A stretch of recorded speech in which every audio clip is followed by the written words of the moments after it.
AC, it's February. It's almost the end of February, 2024. We're in a whole new year. It's a whole new thing with Kicking the Seat. We're moving our regular monthly series to every other month because we have too many darn monthly series, and that's okay because I still get to hang out and talk movies with my favorite people just a little bit less often than I would like. Hey, anybody out there want to throw, lots of money and insurance and stuff my way, I will happily do this full time. But for now, we're going to take. We took a trip last year, AC. We We went did. We we did. went beyond Hammerland, We did. and now we're going to return to Hammerland. Uh, Tell me about this project Well, it's that we're funny. I we're was going to just going talk to about. ask you, did you want to do an intro as to why we're back to Hammerland? But I'm happy to take the reins for a while if you want. Sure. Yeah. So yeah, what we did with the first Hammerland was basically roll our way through all the Draculas and the Frankensteins the Hammer put out, which is kind of their stock in trade, certainly their best known products.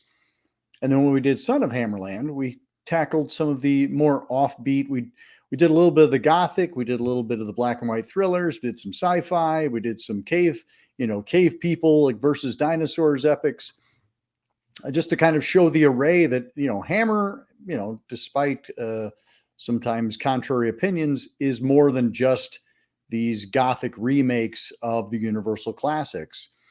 And then as we went beyond Hammerland, it was a fun time to kind of explore what else was happening in the UK whilst Hammer was leading the charge, because Hammer really did kick the doors open for the British film industry, certainly the British horror film industry in the late 50s, early 60s, and on into the 70s.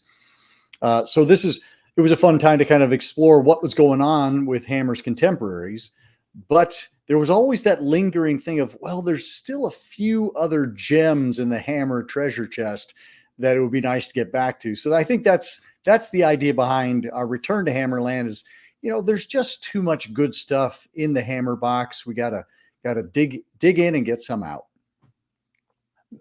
Exceptionally well put, sir.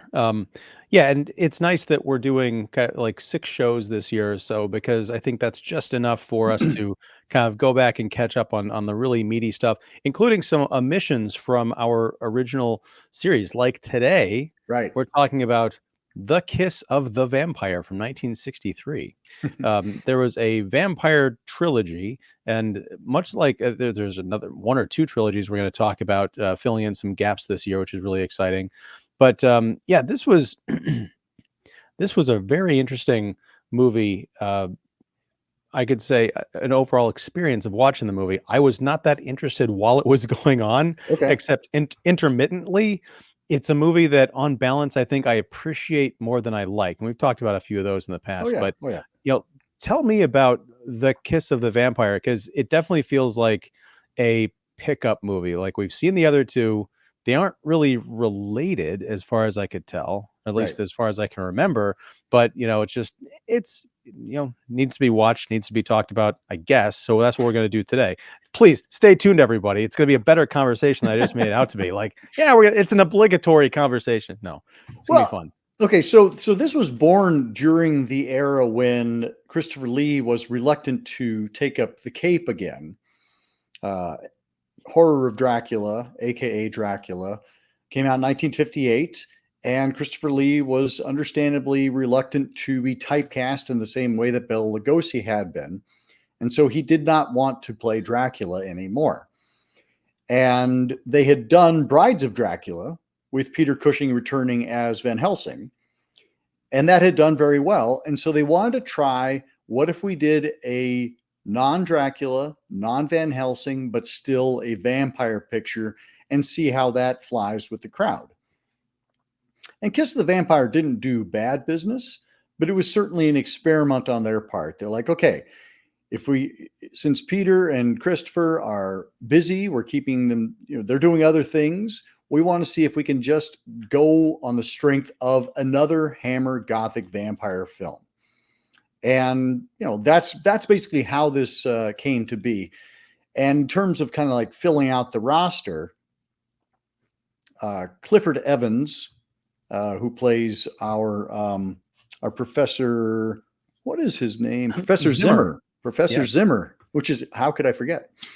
But yeah, he played Professor Zimmer. He had been in Curse of the Werewolf a couple of years earlier, playing Leon's father or adopted father. And then Noel Willman shows up in The Reptile.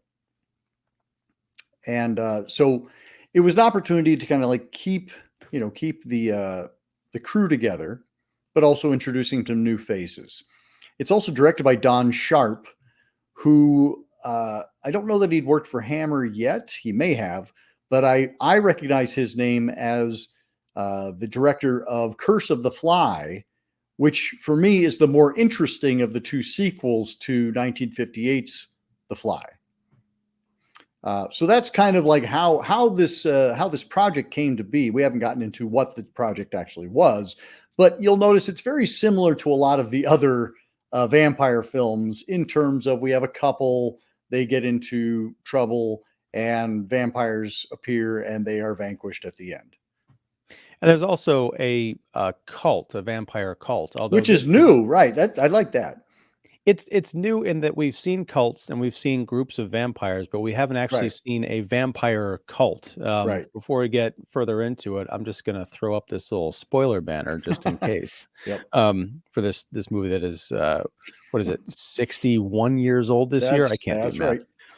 Wow. And it was written by Anthony Hines, who we've certainly visited on our journey through Hammerland. Yep.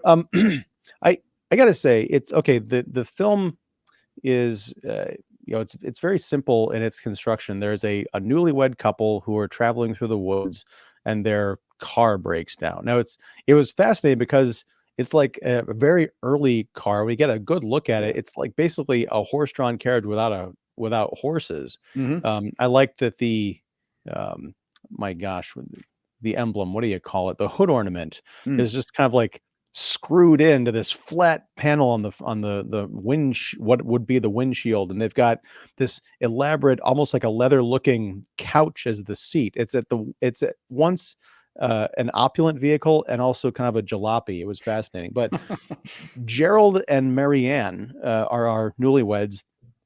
They break down. Gerald goes for help. Marianne kind of stays put. He leaves her in the woods. Yeah, you'll be fine here. And she is, which is weird for a vampire movie, for any Hammer film.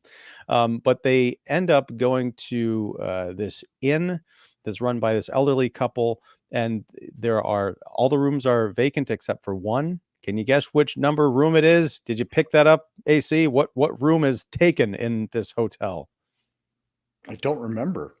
Room 13, sir. Oh, I didn't even lodge with me. Yeah, they don't say it, but they show the keys because the matron of the inn goes to get them, and like, oh, that's very cool. But yes, our Professor Zimmer is the lodger in room 13, but we see him in the movie and we know that he is also the guest in the hotel, but it's not until later that we see him in the hotel interacting with our only two other guests. They receive an invitation by Dr. Dr. Ravna. Ravna, yes. Yes, who's our Dracula figure, frankly. He's got this giant estate kind of up on a hill, and he sends a formal letter saying, come as you are to dinner, be our guest. They go up to the house. Dr. Ravna introduces him to his children, his grown children. There's a lot of chamber music in this film and a lot of dancing. This of all the Hammer films we've seen, this is the only one where I just wrote in my notes, padding. It did not stir your soul, Carl's expert playing of the piano.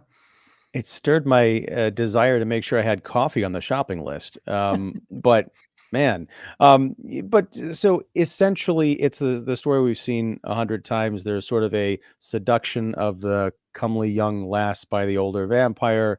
But it's not strictly a matter of he's in love with her because she reminds him of a past wife or something. Right. She's being indoctrinated into this cult of vampires.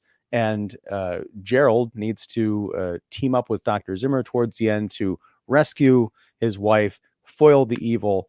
But there are a couple of really juicy details and things that I had not seen before in Yeah, any of these movies that I think really make it worth watching, but possibly on 1.5 speed for large stretches. that's fair. No, that's fair. I think that's what I like about Kiss of the Vampires. It has some really inventive flourishes amidst what is a tried and true formula, especially for people who've sat through the entire Dracula canon. I did think it was funny that, as Gerald and Marianne are cruising along, it reminded me of, what, uh, a pre-Tesla era was like when you were looking for a charging station. It's like, it's 1910. They're driving their motor car. No, there's no gas stations anywhere. Like if you don't bring enough petrol, you're done. And they are. It is true that she is safe, but in breaking down, gives Dr. Ravna a good chance to look at her from his telescope up on the hill, and starts weaving his web. I also thought it was interesting that like Marianne is of course the first target, to be indoctrinated. But I'm kind of like, well, if you're building a cult, why wouldn't you want to get both of them in there? Like, why would you just target one half as opposed to both? My theory was well, that's I'll get to that in a second, but and it kind of goes back to what's going on with this inn. There are no other lodgers. There's no talk of other people in the village because Gerald, I think, at one point says, "Well, surely there you have a bar here. It must be pretty Right. hopping at night." And the wife is like, no one's come here for a long time." And you get the feeling there's nobody around for a long while. Right. So I'm thinking that Ravna, he wants one new inductee into his little cult, and the other, he might want the other guy for food. I mean, I don't know what they're Okay, eating that's besides. fair. That's all right. Yeah, that's good theory. Which would have been kind of an interesting angle to explore because, like, well, if they've killed everybody in town, are they literally just subsisting on Right. passersby? I don't know, Although but what's interesting is they do eventually come around to they are going to indoctrinate Gerald. So it's kind of like, well, hmm, which is it? are they going to indoctrinate him? Or are they just going to try and kill him? I missed that. Well, no, because she's going in to bite him. I mean, I think Dr. Ravna says, you'll be part of our happy little family. In their bellies, yes, yeah. Um, no, but I wanted to. I didn't write this down, but I thought about it when I saw it. It was so strange, and I realized I thought it was an artistic decision, but I think it might just be the way that I was perceiving the world's slowest dissolve. Mm, Because when that when the car breaks down in the beginning and Marianne is left in the woods, we see her sitting in that big red seat, and it gradually dissolves. So it as it's coming into the next scene, it almost looks like the seat itself has been transplanted into the ground of the forest, oh, like as if wow. Okay. someone came by and stole the rest of the car. They're like, no, it's still going, it's still processing. She's there in the car, but it was an odd detail. Um, Not that it meant anything, but I was thinking I wonder if that's a device that could be used at some point in Mm, another movie to great effect. But there were in the middle. It's kind of late in the picture, but what I loved was this gaslighting subplot hmm. where Marianne has been taken hostage by these cult members. There's this elaborate masquerade, which was very, kind of eyes wide shut. The couple is immediately split up. She is thrown into a room with Dr. Ravna. Very interesting. I've seen vampires, in their coffins and they're kind of asleep or whatever. When we see him, he looks kind of unconscious, but he's got a trickle of blood going down his mouth, and he's kind of like panting almost like he's Mm, half awake, like stirring. I hadn't seen that before. But when Gerald wakes up the next day, everybody he comes into contact with, he's like, "Oh yeah, that was a great party. By the way, have you seen my wife?" And they're like, "What wife?" yeah. Marianne, we came here together last night. No, you came here by yourself. He gets kicked out of the estate. He goes back to the hotel, and even Bruno, the innkeeper, he's like, yeah, came here by yourself." Although it's very clear that his heart isn't into it. He's being forced by the darkness to help gaslight this situation. It just I felt like it kind of wandered into the era of a different genre thriller, and I Mhm. was all for it. I would watch this situation, forget about the vampires. Yeah, I agree, and I mean, I feel like that's kind of a Hitchcock, like Lady Vanishes, where it's like, there was this person never existed, and it is that sense of what do you mean? But if everybody's in on it, knowledge is power. The Lady Vanishes. Thanks for reminding me of that. I watched that last year, and I was trying to scratch a mental itch. I'm like, I know I've seen this before, but Hmm. where? But the other thing that really stood out to me was during the big struggle where Gerald is about to be turned into food or another cult member. Um, it was it wasn't Marianne. It was one of the other vampiresses. Was it Sabina. Tanya? Was it Sabina or Tanya? They're Oh, like Tanya. Yeah. Well, two yeah. brunette vampires. Right. She scratches his chest, Right. rips his shirt open, scratches his chest, the big, beautiful, bloody marks down it, and then he weasels his way out of the grip of the thug that's behind him. And I don't know why he thought of this, but it's genius. He takes the blood smear on his chest and turns it into the sign of the cross, and then Yes. repels everybody like in a giant wave. That was amazing. Yep. I love that. I mean, again, it's like there's these inventive flourishes where you're like, I've never seen that before. Why have I never seen that before? And here it is, 1963. And I want to get into that because why in little moments like this, because we've seen these kinds of flourishes in other films we've talked about that don't seem to show up again. But Right. is a movie that's more than half a century old. Do you think it's a case of people not having seen the movie, or they're like, oh, I saw this, I don't want to repeat it, or what? But it seems like everybody's trying to rip everything off. There's a whole treasure trove of potential tropes that are Yep. waiting to be unleashed. Yeah. I feel like that is, I mean, I feel like that's both of your answers are true. That it is not, it took us 4 years to get to it, you know. So that's one of the reasons. And I think that, yeah, when you have something that's that inventive, I mean, unless you're Tarantino, everybody would be like, what are you doing ripping off, Kiss of the Vampire? If Tarantino did, they'd be like, oh, did you see that? What a great homage to, Kiss of the Vampire. I don't know why that guy gets a pass. It's amazing. I'm I just, do. I'm big defender of Tarantino right here. no, no, no. I love Tarantino. It's funny how he doesn't get called out the same way somebody else would. I Not to get into a whole side Yeah, we don't have to get conversation, into a Tarantino thing, but but my theory is I think because he was called out early and often in his career, and he kind of said, "Well, I'm paying homage to this, and it's cinema that people haven't seen before because not a lot of people watch international movies." I feel like he's had that conversation, so for people to bring it up now, it's like it's already on the record. He's yep, not hiding his influences. nope. Um, Not hiding the but fact that he's ripping other films off.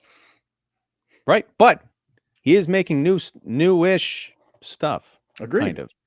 Um, so yeah, I the, the title, "The Kiss of the Vampire." Yes. This is the least sexy movie with a sexy title that I can think of. Did you feel cheated at all coming out of Well, this? okay, okay. So, I mean, I read it as merely, like how can we lure the people in?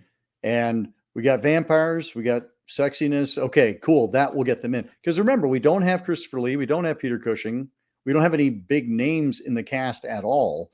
So I think they were just playing their strongest cards. But I'm thinking of movies like I can't remember where this is on the timeline, but The Vampire Lovers. Sure. There are vampire lovers in that. There are, but it was also 7 years later and things had Eh, loosened up quite a bit. But I mean, like, I think that Brides of Dracula is a sexier movie than this, yeah. so I agree. Like, there's not a lot of heat in this film. And I think I feel like this is a more intellectual exercise than a lot of the other vampire movies or a lot of other Dracula movies that Hammer put out, because we've got this kind of tortured uh, Dr. Ravna's daughter, sorry, Professor Zimmer's daughter has been vampirized and is later, like is staked by him with a shovel in the opening credit sequence. We also have the innkeeper's, daughter has been spirited away. So there's a lot of stuff happening kind of like on a more intellectual / emotional level. We also have, the finale, which is something we've never seen before. And that is, I think that one is such an intellectual, like, oh, he does magic and he conjures bats. It's like, and that, by the way, I don't know if you remember back to our conversation about Brides of Dracula, but that was the original ending of Brides of Dracula. That was what Peter Cushing was supposed to do. And he said, well, that seems ridiculous. How about I go jump off this windmill and turn it into a cross? And and they went, you know what? Let's do that too. I'm with Peter Cushing on this one. Yep. I love the idea of conjuring a demonic force to, like, it's conjuring a demon to stop a vampire. Yeah. Because that immediately conjures up in your head, like, oh, this means it's sort of like combating forces of darkness, fighting it out in hell or something for supremacy over the human race. I don't know. Right. But my only problem with it is that it's bats. Because what do you associate vampires with? It's bats. So Right. like, unless there's almost like this betrayal or surprise element to it, none of the vampires that are in the cult that are being attacked, they seem pretty horrified, but not. I don't know. There should almost be like a sense of confidence, like a bunch of bats betrayal. fly in. Yeah, like a bunch of bats fly in, like, oh, hey, Lenny, hey, Jane, these are Yep. my bat friends. And all of a sudden they turn on them or something. But this, on top of that, it's like this weird animation and a combination of, Fright Night, Peter Vincent, bats on strings. Yep. I couldn't take any of it seriously. On top of that, Yeah. you know me. I love a beautiful woman. I love beautiful women in these movies in various states of undress because I've got problems. But I was I said, really, the numerous shots of like these vampire cultists, the ladies, we see their white panties like a lot as they're writhing around the floor being like attacked by bats. I'm like, what is this? I mean, I'm not complaining. I liked seeing the legs. I didn't. I don't need to see underwear, but like I liked seeing the flesh. I agree. And when I explained to my wife, like what had happened in the other room, she's like, I heard a lot of screaming going on there. I'm like, yeah. But she's like, what? Why would vampire bats attack vampires? I said, agreed, but they never see it coming either. It's like my vampire bat friends are here. Oh my God, you're killing me. I agree. I like the animated sequence where they're circling the castle. I think that's actually kind of cool. It's when you get to the trio of bats on strings that are flying and like landing on people's necks. I do like when it lands and you just see like this mechanical bat like flapping. I'm kind of like, somebody worked hard on that. And I admire the craftsmanship. It doesn't work, but Lord knows that we have to exercise our power of disbelief, our suspension of disbelief, when watching most of these Hammer films. This one just kind of like leans into it. It's like a personal best for our suspension of disbelief. It really is. I mean, I like the animated bats too. The shot where what was it, Zimmer and Gerald look out the window and they see the bats kind of like in the sky forming around the castle. That's cool. It's Yeah. just when you see them in kind of close up. I read a couple of different reference books in prep for this, and both of them mentioned that the bats that showed up at the end were bought at Woolworths. And I'm kind of like, okay, great. This whole movie, I kept thinking, I would love to see someone remake this today. Mm-hmm. Not necessarily because of the special effects, although those would be, better, but also just in terms of pacing, the way things are shot. I feel like most of my issue with the languid kind of pacing of this movie is it's a lot of static. It's a lot of like, we're just going to stand here and watch these people dance on the floor Yep. or watch this guy play the piano. I know he's seducing, it's Carl, the son, who's seducing Marianne, but it's almost like he's looking at her as if she's just another piano key. There's no like, it isn't until the party when he starts to show his really fiendish, devious side, that we realize how buttoned up this cat is. Right. And that was pretty interesting. Well, also, I like the fact that at that costume ball, all the men are completely covered, and the women just have the little cat eye masks. I thought that was an interesting touch. It also makes it easy to pretend to be somebody else, when Carl is impersonating Gerald. Now, It is. Oh, go ahead. no, you go ahead, please, because I'm going to go on another tangent. Okay, I was gonna say that those masks, a lot of them reminded me of that Twilight Zone episode. I think it was just called The Called the Masks or masks. Masks, Yeah, right? Because they are so grotesque and weird looking. I mean, the plainest one is the one that Gerald ends up using, and eventually Carl, the kind of the red devil mask. right. But a lot of them, they have like these kind of muddy, melted face looks to them that as they're panning across the room, like, "Ugh, that's really creepy." And part of me was wondering, is that what they really look like? Because they're ancient and deformed by evil. But tangent away, sir. Well, just that Roman Polanski, when he did his Fearless Vampire Killers movie, aka, pardon me, but your teeth are in my neck. It's also known as Dance of the Vampires. I can't remember if it came out 66, 67, but it stars Sharon Tate and Ferdy Mayne. And it is very much a spoof of this film in the same way that Young Frankenstein is very much a spoof of Son of Frankenstein. And it's when you watch the two close together, you go, oh, it's all the same kind of plot points. But I think, to your point, I don't think Kiss of the Vampire is so well known that people are like, oh, he's parodying, Kiss of the Vampire.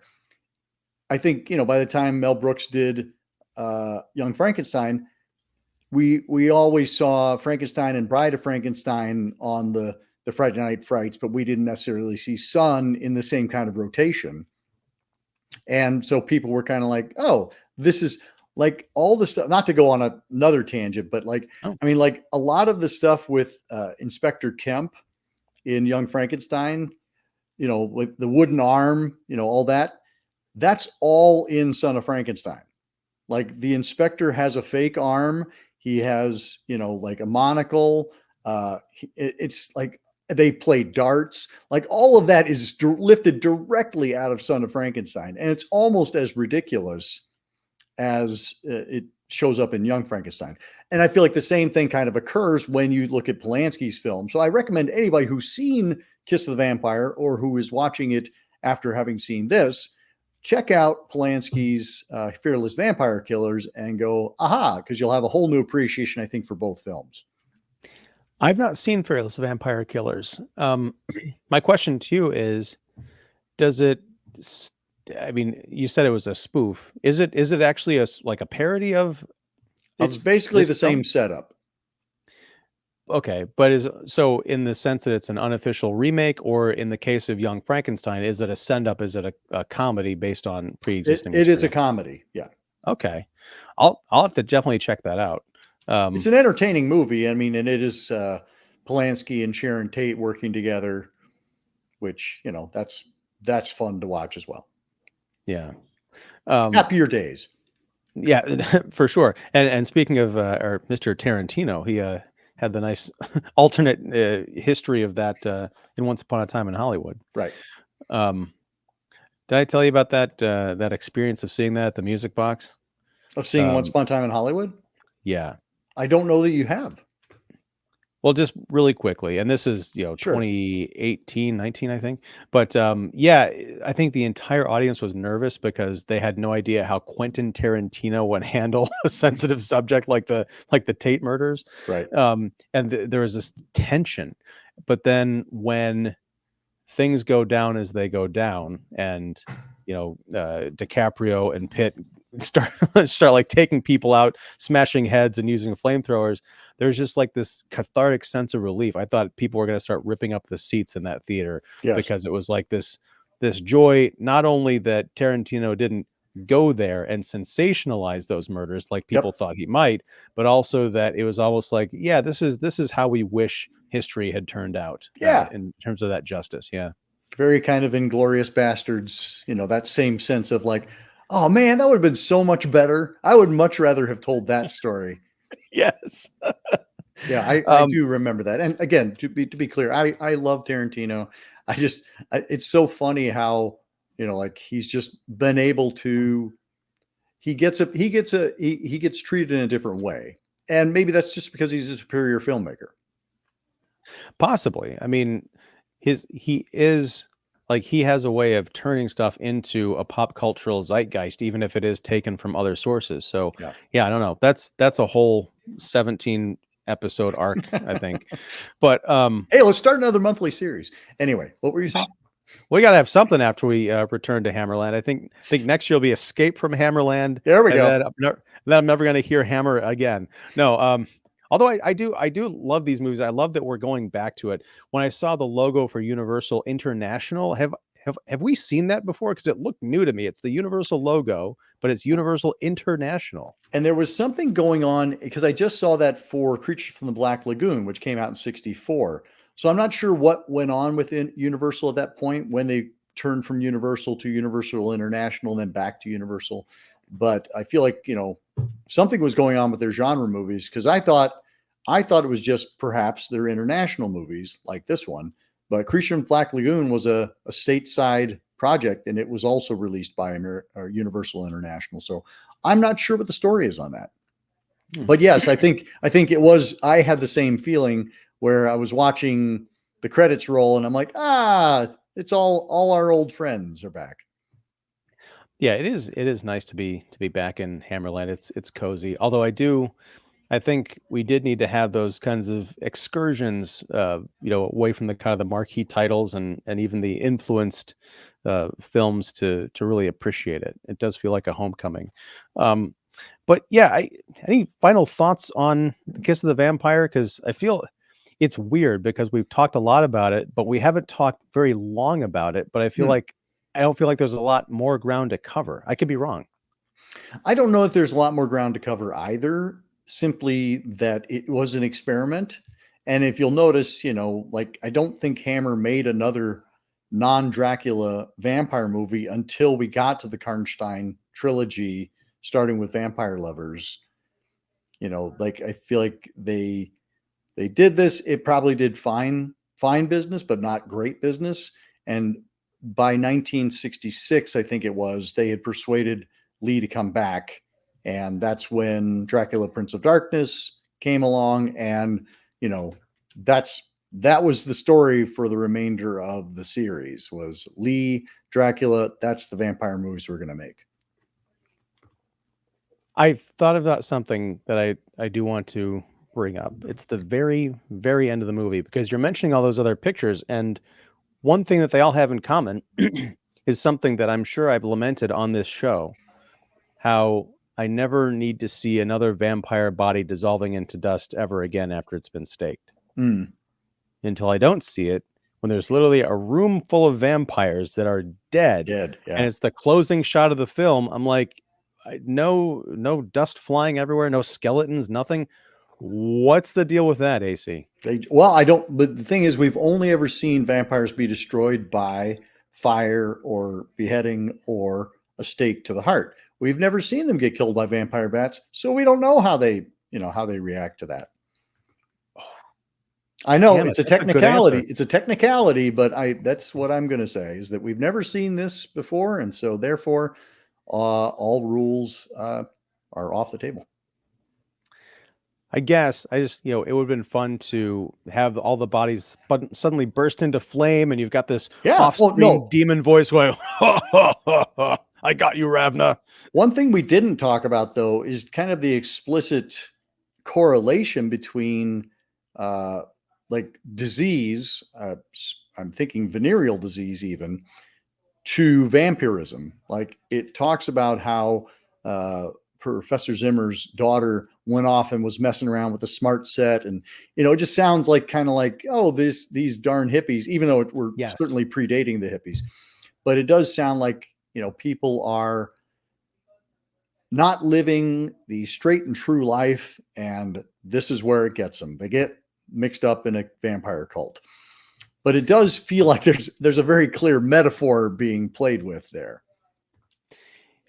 I I'm failing the class. It's a good thing we're not at the Mia Giallo right now.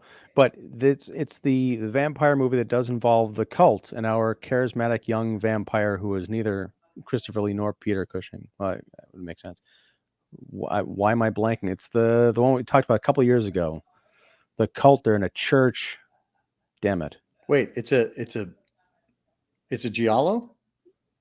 No, I'm saying if we Oh, were in Giallo class, I'd be okay, failing. okay. I was Yeah, like, I'm like trying sorry. to like, what giallo are we talking about? Well, there's the Devil Rides Out. That's a cult. Is that the one? Maybe. Uh, the point is like it's the there are the people who are like sacrificing this girl, I think, in a church, Yes. to a vampire and all that stuff. That speech that Zimmer Oh, Twins gives of feels Evil. like Twins of Evil. Was that it? Wow. Well, Okay. there is that. It's there. I just feel like that's a speech that belongs kind of more in that movie because, yeah, you can tell that Zimmer was upset with what happened with his daughter, and he blames those seductive vampire hippies, as you might call them. But there's no context. There's nobody else around to say like, oh, this is the kind of crowd that seduces people. When you look at the vampire cult themselves, they all look like much older people, not the kind of folks who would be Right. really attractive to teenagers looking to rebel against their square dads. No, that's fair. There is Taste the Blood of Dracula, where the Maybe three that's older it. men get involved with Ralph Bates, and basically he That's turns. Is that the one? I believe so. Yes, Okay, I could be wrong, but that's that's the less of ring a more of a cult. bell. It's less of a cult type of thing, but it is certainly. There's no sacrificing of a young vampire girl, though. Like Then that. that's not well. Then that's she's not a vampire girl. She's just a No, I mean, girl. but there's no sacrificing of a girl to a vampire in that one. How do you keep all this stuff straight? I think it's because I'm coming to this stuff later in life and my Well, for memory is sure. completely Swiss cheese. I can remember every line from every Tarantino movie I've ever seen, except for the ones that have come out in the last five, decade, whatever. But yeah, there's just something about it. I'm In gonna tw- find that movie. I'm gonna tell in you what it is. in Twins of Evil, it's the one where like he's keeping our main vampire. He seduces. Oh, wait, is it? Or is that now? See? Now I'm not. Now I'm wondering. But I feel like that's the one where he's bored with the stuff that his lackey keeps bringing him. I know what you're talking And they about, and do that's that. not it either. He does that weird ceremony for him where they sacrifice the girl, and he goes, "Here, I'll actually kill her. How about that?" But that's like in a house. This one, I have a recollection of it being in like a church, and she had like long dark hair, and she was being like bitten or sacrificed or stabbed or something. I'll have to think of Okay. it and maybe let you know what it is, and you'll be like, "Oh, that's right," or you're thinking of a completely different movie. What are you talking about? But anyhow, I think this is a good way to kick off the return to Hammerland. I don't know, I can't recall everything that we're going to be talking about coming up, but I am interested to get further into this before we make our great escape. But AC, thank you. It's been a pleasure as Thank you. always. Folks out there, check out Aaron Christensen's work at Horror 101 with Dr. AC. Links will be down below in the description. What else? Anything you want to plug? I mean, I feel like by the time this comes out, which will be tonight, you're gonna have like 16 other things to promote because you are like on the Well, weekly like show thing, sir. How do you do it? I don't even. If you start asking questions like that, you probably uh, would get sidetracked and be like, "This is impossible. It can't be done." We have Creature from the Black Lagoon coming out this Friday, talking about those three classics. However, I just found out that the Music Box is going to be showing Creature from the Black Lagoon on, I think it's April 4th, or at least that weekend, in 3D, alongside House of Wax with Vincent Price in 3D, which we never talked about. That was the first thing that came to my head. I was like, wait, we were going to talk about that at one point, and we never did. So I think we need to pencil that in for some conversation soon. Well, because we are going to talk about House of Wax, And and then there House of was a another, Thousand Corpses. and House of a Thousand corpses, and also there was another one, Mystery of the Wax Museum. Mystery of the Wax Museum, yes. So here's what we'll do. We're going to talk about those. We'll make plans to go to that 3D thing. It's the Music Box. From what I understand, they're having a whole 3D festival. Yep. It's not just like, hey, we got 3D. They've got apparently this revolutionary new 3D system in their theater where it's these new glasses or a new screen or something. They've got information on their website. I'll actually link that below. This is not a plug, but it's also not a plug. It's not a plug, because if you're in Chicago, you should go check these out. Right, because from what I understand, I know my friend and colleague David Fowley actually was able to see one of the first presentations the Music Box did with this technology. And apparently one of the complaints of 3D is like, oh, everything is so dark and it's not as crisp and vibrant as, just watching with the glasses off. But apparently they've solved that problem. So I'm excited to see it. Yeah, we'll pencil that in, as you say, and we'll work that into one of these shows someday. So yeah, but anything else? Okay, Creature from the Black Lagoon. What else you got coming up? Creature from the Black Lagoon is coming out. We're going to be talking about Phantasm later in March, the series. And we have the entire 8-film Leprechaun franchise that we'll be doing over St. Patrick's Day weekend. So check out Horror 101 with Dr. AC and see if we survive. Lot of beer, I think, on that one. I would imagine. But anyway, thank you very much, sir, for hanging out. Thank you for having me, as always. This is always a delight. Well, and you're a tried and true companion and instructor and guide. So thank you much, everybody out there. If you like this show, please like, subscribe, ring the bell for notifications. Again, support AC, everything that he's got going on. And until next time, whenever that is, whatever that is, this has been installment 1 of Return to Hammerland. Thank you and take care.